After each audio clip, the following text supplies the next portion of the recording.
Okay, good morning, everybody. This is class 12 of CAD 212, architectural apps in CAD. Today in class, what we're going to do is open the floor at the beginning of class for design discussion, talk about your ideas that you've had to flesh out the client's requests for the renovation of the building, and then open the floor for any kind of client questions or anything like that. Anything that you've come across in your thought process and your design development that you want to ask the client, which would be me. Just time to ask questions about any ideas that you have about what you want your different design to develop into. After discussion, we'll go ahead and jump into the Revit class for today. We'll talk about underlay views, what that means. We'll go into different types of stairs. We'll talk about how to edit floors and cut holes, and because you'll notice that that's going to be an issue that you'll have when you're laying in the stairs. And we'll talk about manipulating constraints. So it's a lot on the plate today, but let's just see how things progress. There's not a big rush to get this schematic design phase finished for this week. For the end of the week, I would like you to upload your progress so I can review that. But we're going to be working in this schematic design phase for 2 weeks, where we're refining our ideas. We're working on different options. We'll always have time for you to ask questions at the beginning of class, for overall design ideas, specifically for your project or for the project in general. So, I don't want you to rush to get this part done. It's a very fluid time where we can, change things up a little bit and tweak stuff. And then I'll also be taking a peek at your design to make sure they're at least meeting the minimum standards of what the client has requested. So that's pretty much an outline of today's class. What we don't hit today, and a lot of this stuff Revit-wise, we will cover on Monday. So with that said, let's go ahead and jump into the design discussion. So as we know from,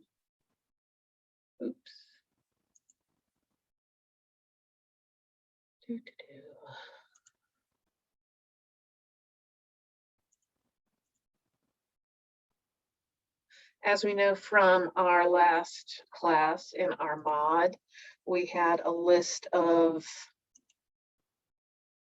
information that we received that we were supposed to try and start incorporating into this new building. A lot of this is still design ideas, and they may fluctuate. Some people may have worked off of a hand sketch as far as trying to lay out these spaces and things like that. But it's what I was hoping that you would do is use that time to kind of think about different things to develop within this building that you can make this building look different and special and things like that, and make your design be the one that's chosen out of this group of architects. So that being said, let's go ahead and open the floor to any questions that you have. If you want to share your screen, you're more than welcome to do that, and that way we can you can ask specifics of what you're looking for, and then we can go from there. Anybody want to start? I'll start. So I guess like my questions would be like how many entrances do you want to the building? Because I think with fire code, aren't you supposed to have 2? So like a large and like where would those be put? Like the colors and theme of the building, the colors that we're using. And then also if, since it's going to be a 3-story, like, is there an elevator that needs to be put in for people that can't use stairs? That's a very good question. All excellent questions. So in this particular building, unfortunately, it is not going to be handicapped accessible. We're not adding an elevator in this building, but that was a great catch, because typically you would want to have that, for ADA and things like that. So great catch with that. For the egress into the building, what people have typically done is use this little spot over here. So you could have put a doorway right there. It's not super optimal because it's so small. So if there's a way that you can refigure the entrance to this building, definitely we'll be open to like seeing different options there. But in the past, we've just been just a door has been added here. As far as usage for the first floor, if you needed to cut into any of that, usage for the first floor, we would like to maximize the number of buildings, of rooms that we have, but we are open to adjustments for the first floor as well. And when you are laying out the building, this south facing view right here, this elevation view, this is the front of the building. Any other questions? Did I catch them all? I was going to say something regarding the other young lady's question about the two doors. Mhm.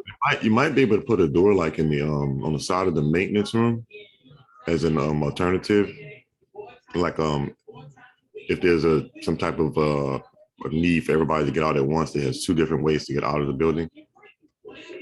Yeah, great. I love that idea. Can I ask a question as well? Mhm. So I actually had a list of questions, and one of them was starting with, can I redesign the first floor? You can't design the first floor because we don't have any egress into the building. Whoever designed this didn't think about that. So that's a big one that would have to be changed. So you can change it to a certain extent, but we still want to keep the same number of, we could probably eliminate one office out of here, but we want to try and keep as many office spaces as possible. And then that led to the next question was, do we want restrooms on the first floor? Can I move the mechanical room? You can't move the mechanical room, but you can add bathrooms. Okay, so that follows then, I was moving the mechanical room to the center of the building to create more corner offices. Mhm. So do you like to have your mechanical rooms stacked on each other, or does it matter? Mechanical rooms stacked on top of one another makes a lot of sense because then you have all your piping and stuff going through that one space and things. course, That yeah. makes a lot of sense there. But in order to actually move everything out of that mechanical room to another area, that is an expense that we're not looking to pay for. And then, but can I stack the mechanical rooms on floors 2 and 3 and have them be in a different place than they are on floor 1? So if all the mechanical rooms should follow the same pattern as where mechanical room in the first floor is. Okay. Yeah, it's a totally valid point about the corner offices, though. I do think that was very good. Is this for one business, or do you plan on having multiple offices on the upper floors for different businesses that would use their like own bathrooms and stuff? Oh, that's a great question. Initially, we had envisioned this as just one office building. If we had the option to maybe lease out a separate floor later on, that would be good. But for now, it's envisioned just as a single-use office for one company. And would you be against a lobby for the first floor?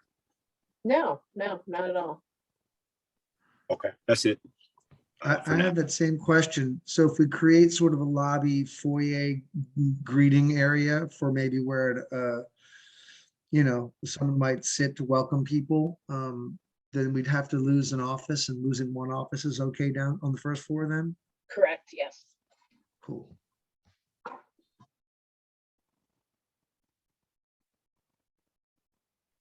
Oh, and do you plan on having any like kitchen area? Yeah, Or break? a break room on the second floor, which is central, would be really nice. With bathrooms nearby? But the bathrooms are required on the second floor. So how you arrange that would be up to you. But yeah, if you can incorporate a break room onto the second floor, that would be great. For the break room, then would we be getting rid of an office, or you need the same number of office spaces and a break room? We would need the same number of office spaces with the break room. There's a lot of play. We're going to jump back to that. So on the second floor, there's a lot of office space that we can play with. So it's just 4 office spaces that we need. So I think that you should be able to leave the 4 office spaces and also incorporate a break room as well. And then, sorry, follow up on that. So since it's all for one business, except potentially the 3rd floor, then do you want offices to be basically the same size, or do you have sort of a hierarchy? Do you need a corner office that's bigger for, let's say, the CEO and then maybe on down? Well, it's with us having so many rooms on this 3rd floor, it's going to be kind of tight. So we would want to maximize the space in the 2nd floor for those bigger offices. There's one space is going to be like a lecture hall to, well, not like too big to fit about 50 people comfortably. So we want like one larger office on the 4th floor as well. That could probably be located close to the break room, so you can use some of that break room for like, to bring over like foods or snacks or things like that to that On the 2nd floor, correct? on the 2nd floor. Okay.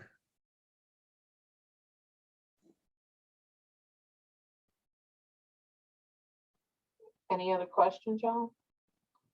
Oh, sorry. Did you want them outside to stay brick, or are you up for anything, or do you want painted brick, or what do you want on the outside?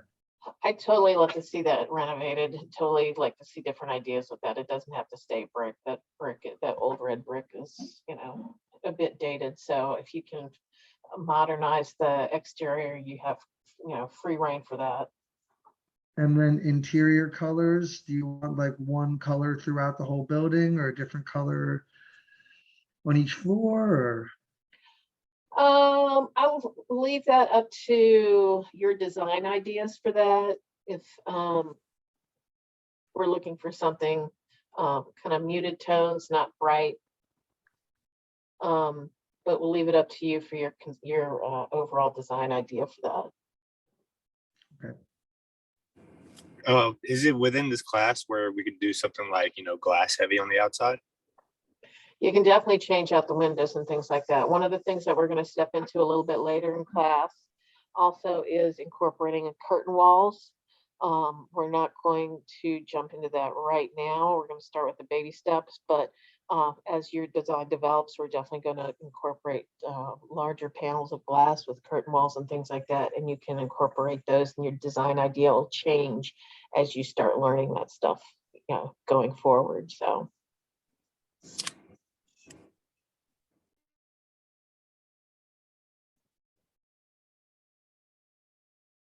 Okay, if there's other questions that come up, we're going to do this again on Monday as well. So if there's anything that you forgot, don't worry about it. We'll just review it on Monday, as well.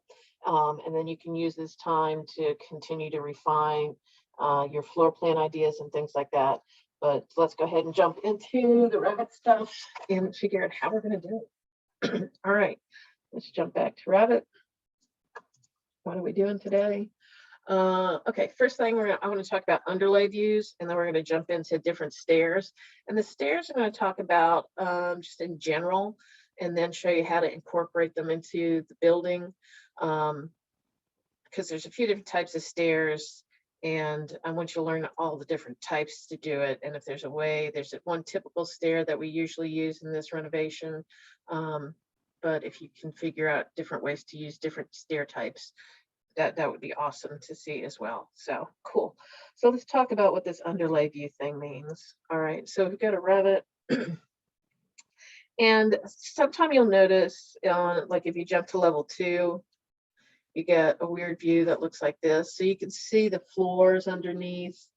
You can see the walls underneath from level 1. And sometimes you want to see that, and sometimes you don't. Sometimes it's nice to be able to see the walls underneath. So if you are doing something that's a very similar floor plan, you can have the walls set in the same spot. You can do that by, temporary dimensions, or you can just kind of trace over them. So it's nice to have that. But once you start laying your second floor walls on top of these other walls, I'm just gonna randomize these. So it doesn't make any sense. It's just so you can see the layers of walls. Once you start laying your second floor walls on top of the first floor walls, it gets really confusing about that. And a lot of times, and actually, especially when we're doing our second floor plans for our construction drawings, we don't want to see these first floor walls underneath our second floor view. So sometimes you want them on so you can make sure that your design is coming out close to accurate to where your previous walls are. Sometimes you just want them to go away, especially when you're creating your documents. So in order to do that, we're going to jump back over to our properties. And if we scroll down in our properties tab, you're going to get to this underlay section. And you see it says range base level 1. Well, if I turn that off to none, that's going to turn my bottom floor walls off. And now I just have my my second floor that I can look at. And it's the same with the second floor. So when I add my third floor to it, I would do the same thing. So if I want to see where the walls are, oops. So that's bottom layer 1, layer 2.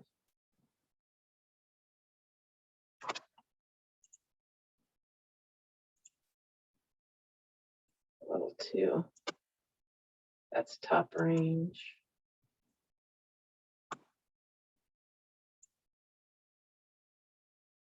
And then you can also change if you're looking up or looking down on either one of those. So just by changing your underlay and the levels that you're looking at, it'll give you something that makes a little bit more sense. So here, I'm looking at just my second floor view. I've got my exterior walls and I've got my weird walls that I created for this wall space. So it's just an extra tool to have in order to make things easy for you to draw and create your second floor. Sometimes you'll want those underlaid walls on, sometimes you'll want them off. So that's just an option to turn them on and off. Next thing we want to jump into is just the stairs. And we'll talk about stairs in general first. So I'm going to start a new file, and I suggest starting a new file. Don't play with them in your project file. Just go ahead and start a new one just so you can play with them and manipulate them. Ms. Martin, can I ask a quick question about that underlay? Yeah.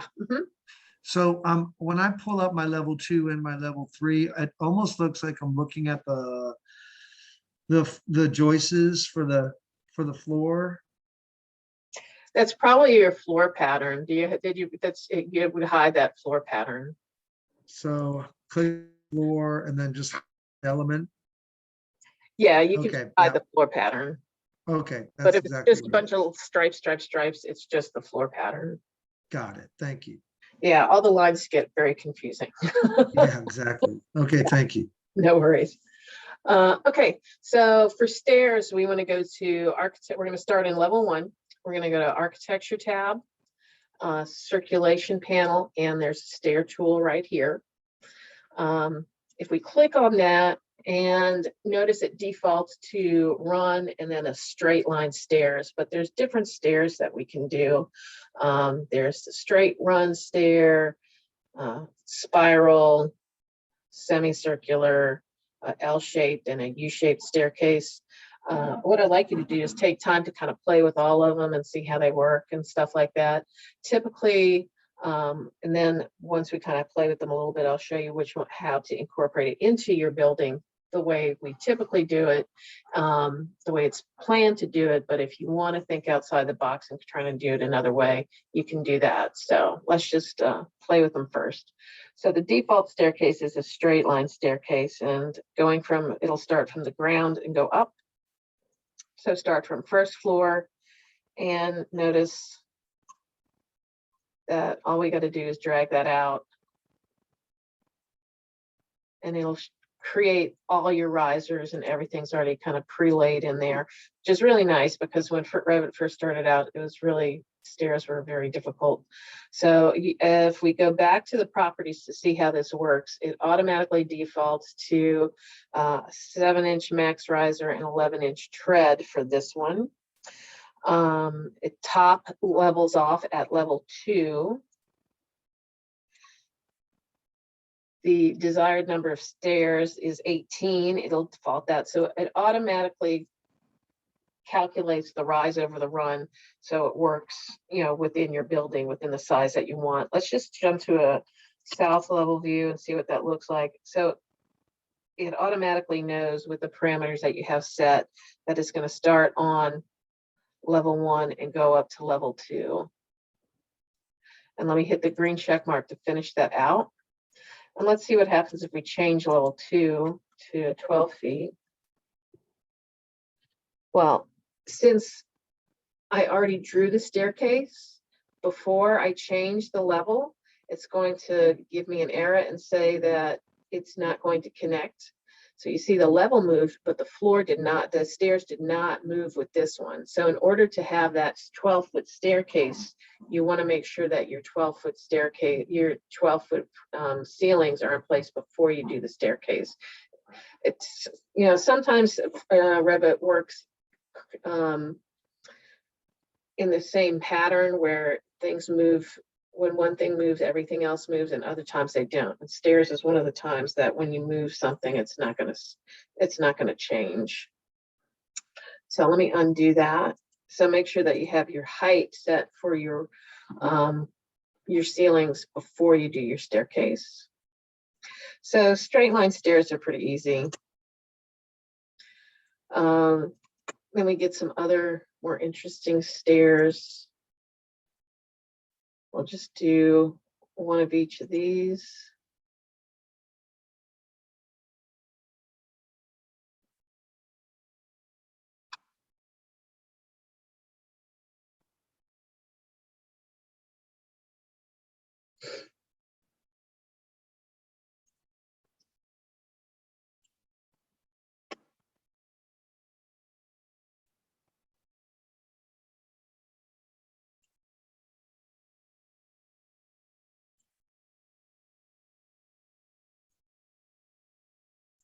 These L-shaped and U-shaped staircases already come in kind of pre-built, so you can just kind of drop them in place.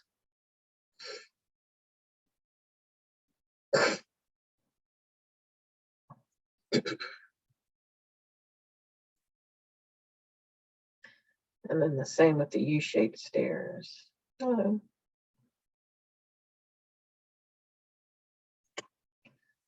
All right. Let's jump to 3D and just see what they look like.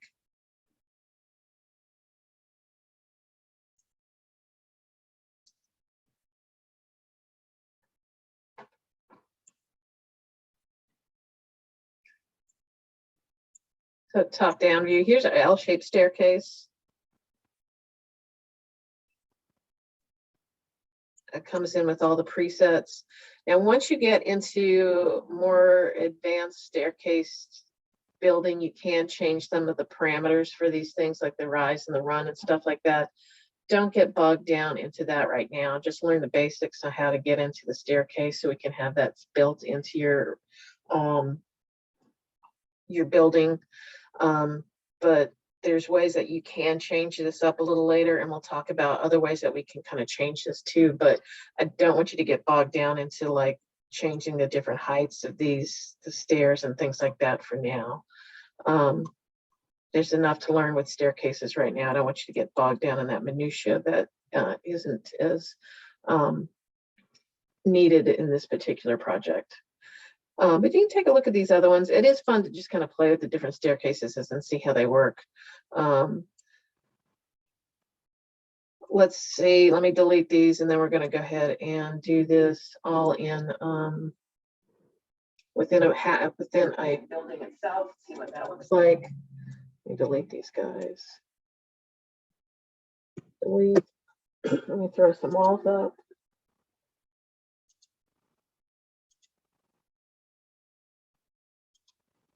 Plenty of room for lots of stairs. So let's go back to our stair tool.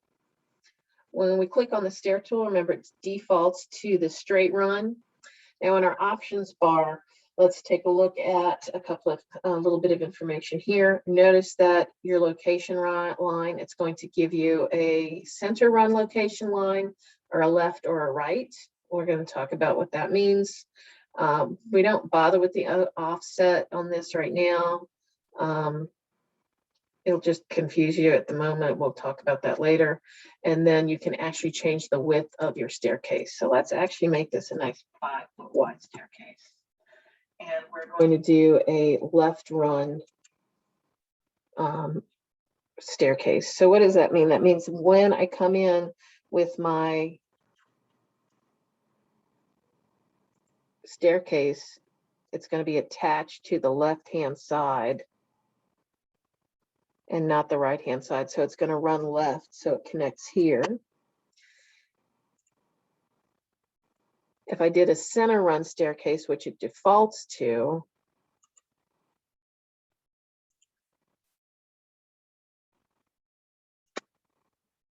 when I bring that in and have that attached there, notice how it's attached in the center. So that's why, especially if you have a staircase that's running flush to a wall, you want to make sure you change that to either a left run or a right run. Because if you have it defaulted here, you're going to have a staircase that looks like that. Let's do another one. Let's just change this to, let's make this 10-foot wide and be really crazy. And let's do a right.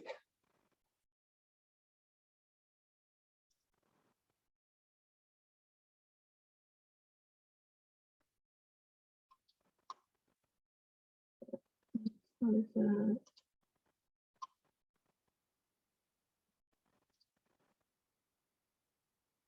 That one, 10 foot. All right.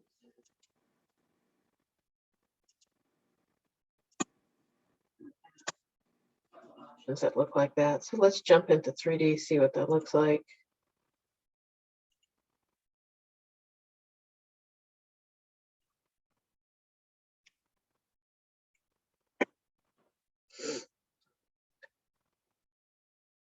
We have our 10-foot staircase, 10-foot wide, and our 5-foot. So obviously this would be one of the easier ones to create, just a straight run staircase. Let's throw in a couple of other staircases and see how those look.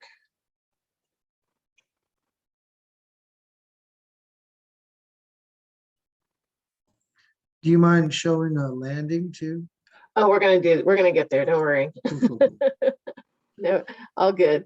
So let's do a, oh, that looks silly. It's 10-foot wide. Let's make that 4. 4 is usually the minimum for code that you want for a staircase. So, and once you get to these more these bigger buildings, you're probably going to need a wider staircase. You need to check code for that to see what the proper width is. But there's always code for like height, width, and depth of stairs, risers, and runs. We don't get into the code part of it that much in this class. Ms. A has that does a whole thing on staircases in her architecture class. We're just trying to learn how to draw them. So that's our little corner one. The U-shaped one comes in the same way. Let me do one of these. See how that works.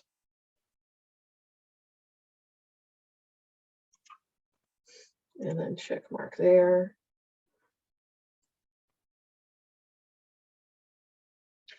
And let's go to 3D. And I like the way the spiral staircase looks. It actually, it comes in kind of cool. So you can see, it just takes a little practice to get in here to learn how to manipulate all the staircase stuff and things, but it's really not that difficult once you get using these basic ones.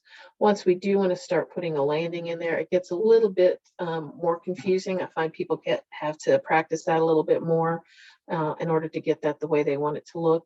But for all these preset staircases, they're pretty easy to play with and things like that. So any questions about just these regular staircases right now, y'all? We still have a lot to go over, so no worries.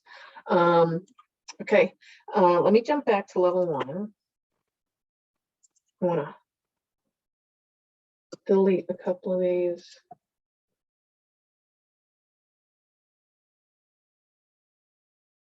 Let's delete all of them. All right, and now I'm going to put in another wall to kind of mimic where the staircase is in the building that we're going to be using. So if we look at that shape, it's very, very tight. And then also when we look at the way the other staircases are laid out, they're not actually super safe staircases for lots of people to be, using at one time, especially a spiral one. And those L-shaped or U-shaped ones are not optimal because of the shapes of those stairs.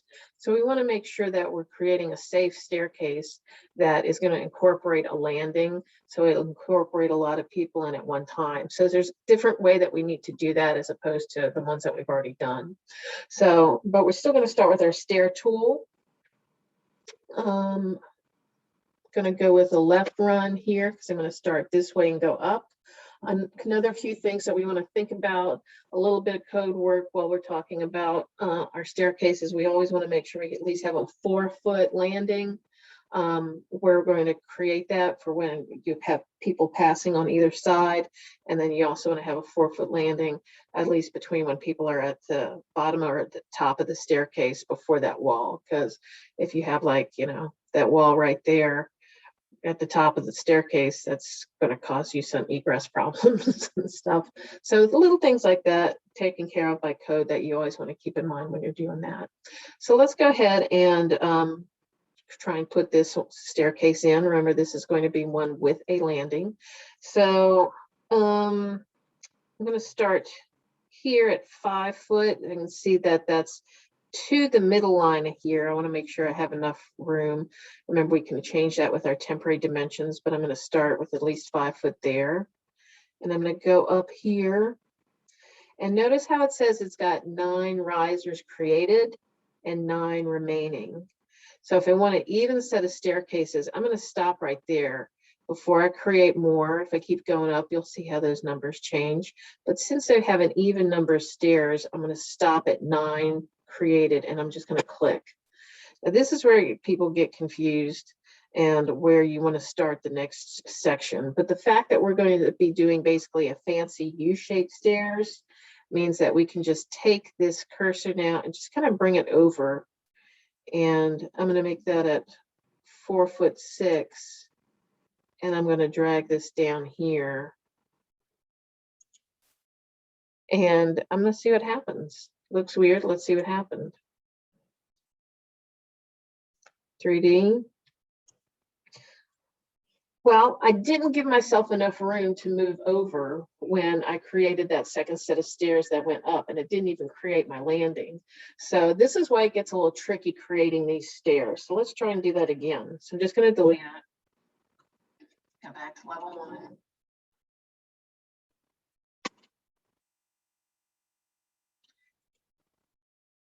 And it does take a little practice because it does get a little frustrating with these sometimes. So I want to go to 9. And if I jump over to the other side of the wall, that's going to make things work a little bit better for me. Notice how it laid out that landing already, and that landing's in place. And if I click here, it is automatically going to insert the landing. So it knows to move the staircase over here, and it knows to add that landing, which is pretty nice. So Let's finish that out, go to 3D, see what it looks like. Let's go from this side. Let's hide this wall. No, let's hide this wall. I'm going to turn on some color. And we see something that looks like this. So we're looking a lot better.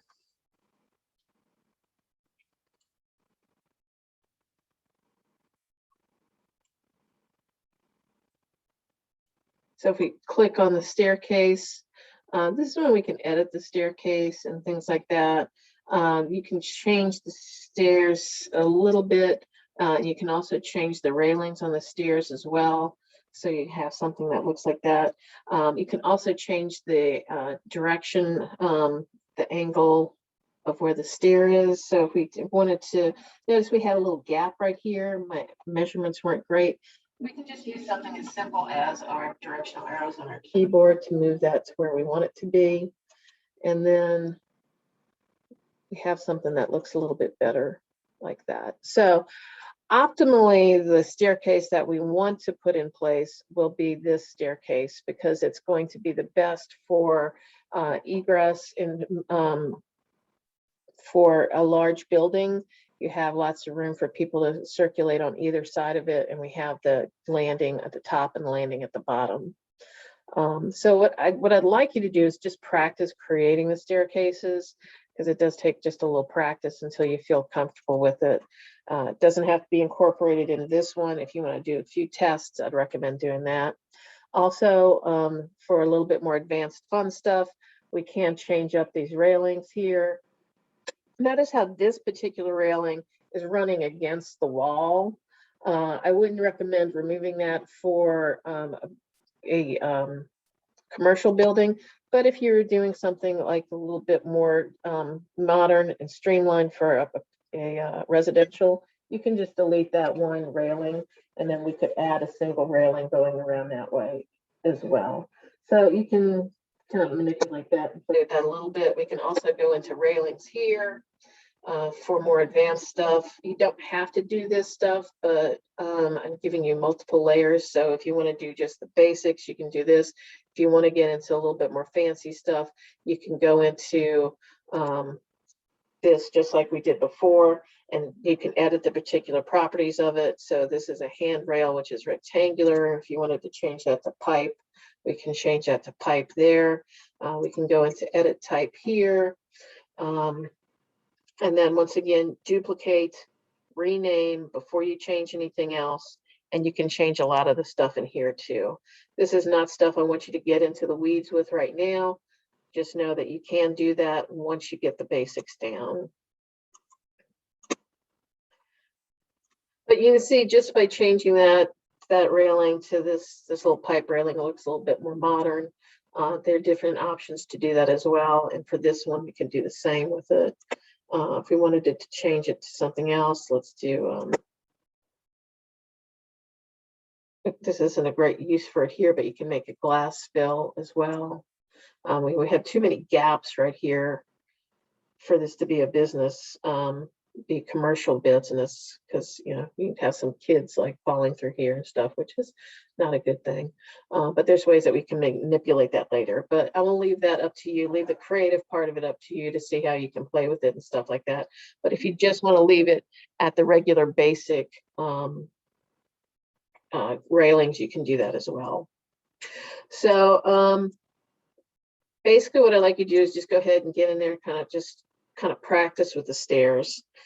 See, and that's what it takes, is just practice for that. But this is the recommended staircase to use for the building. If you can figure out a way to use another type of staircase, we are open to that. But this is the recommended one, and this will go up to the third floor, this type of staircase as well. We'll talk about more advanced staircase stuff on Monday. I just want to get the little basics for you under your belt at this time so you can practice that over the weekend.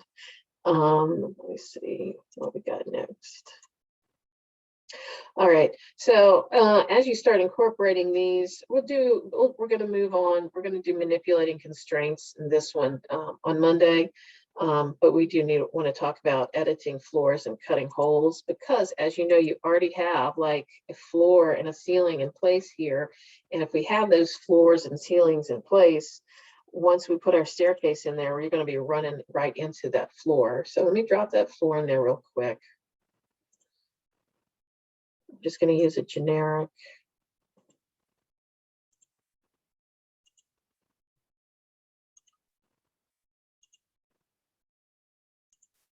My corner tool to trim.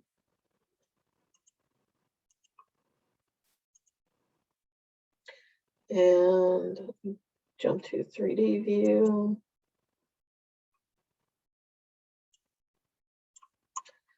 All right, so put my floor down here, which is not where I want. I'm going to change that to level 2. Much better. All right, so now I've got my floor in level 2. Well, you see, we need to know how to edit that, because our staircase is going to run right into that floor, and the same thing is going to be, it's going to run right into the ceiling as well. So there's ways that we can edit that flooring so it will work better, so we can get the staircase to go through the floor. So as we've edited all sorts of other things, we want to go ahead and click on that element, make it active, go up to the ribbon, select edit boundary. And all we're doing is changing the shape of this floor so it works how we want it to work. So that could mean something as simple as dragging this all the way over here and hitting my green check mark. When I go to 3D, let's see what that looks like. Now I have my staircase that's open all the way to the top. And the staircase lands perfectly right there, so you can step onto this landing. But notice this could be a little dangerous, because you could step right off here. So you could either put a wall here to keep that. You can add another wall in this section to wall that off. Or if you just wanted to add a railing, you have that option as well. So if we go to Architecture tab, Circulation Panel, Railing Tool, we'll just go in with the railing. And we'll start from here.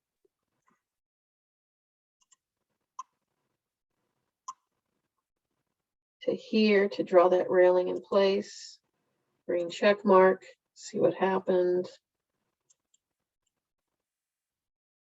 Absolutely nothing. Well, here's my railing. It's actually on my first floor instead of my second floor where I need it. So I click on that, make it active.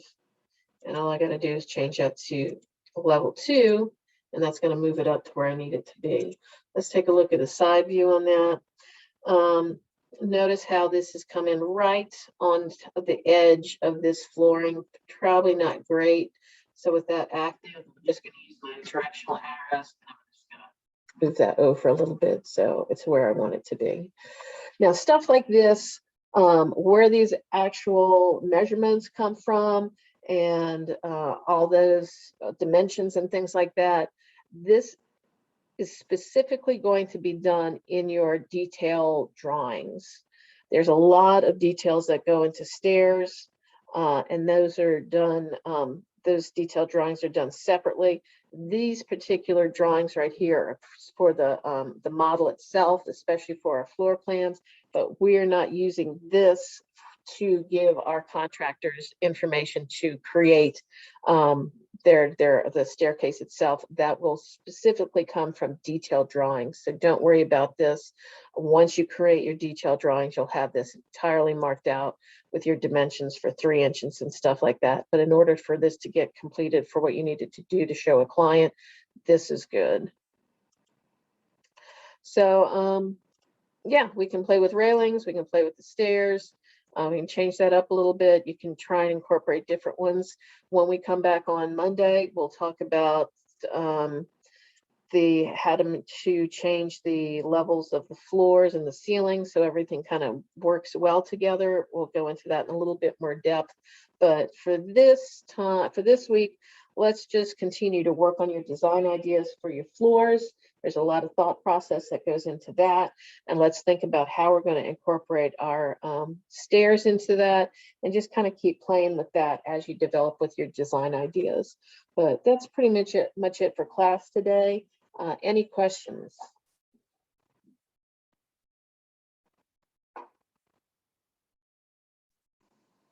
Okay, cool. If anything comes up, let me know. Just shoot me a text. This should be the fun part, where we're kind of trying to figure out our designs. Remember, think of yourself as a problem solver. Everything that you asked today in the client discussion was really great. And think about how you can really make this design shine, and we'll just keep adding stuff to it. And things will change as we go along, but that's what happens with clients. And then you just have to think about how to solve that problem again. So yeah, lots of good thinking going on, lots of good design work coming on this week. Please submit your progress. The progress will not go towards your grade. It's going towards me checking your work to make sure that you're doing okay and I can catch something early or not, and just to see how you're doing. Usually this is the time where I go around class and just kind of like, I'm able to talk to y'all and see how you're working.